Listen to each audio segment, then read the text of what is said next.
Goeiedag, ek is Pieter Kloppers. Ek boer onder Pieter Kloppers Wildlife. Ek boer hier tussen die Hout en die Sandrivier, so geleë tussen Dendron, Wiewe en Bandelierkop. Dis baie strawwe hardwatergebied hierdie. Ek is 'n trotse lid van Classic Game Breeders en soos wat die naam sê, fokus ons op die klassieke wildspesies. Ek boer self met buffel, sable, rooibokke, gemsbokke, bikinjalas. Ons het dit hierdie jaar goed gedink om te kyk waar ons staan in die bedryf. Ons het 'n paar buffelbilletjies van ons gemeet en op die WS2 se databasis geplaas. WS2 is een van die grootste buffel databasisse, is die grootste buffel databasis en hulle gebruik baie statistiek om aannames te maak.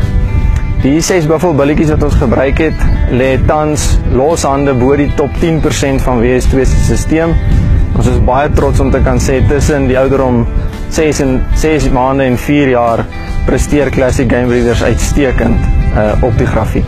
Ek wil sommer van die geleentheid gebruik maak om almal hartlik uit te nooi na ons tweede jaarlikse veiling van Classic Game Breeders om 11:00 waar ons topgehalte diere sal aanbied. Ons hoop om julle daar te sien.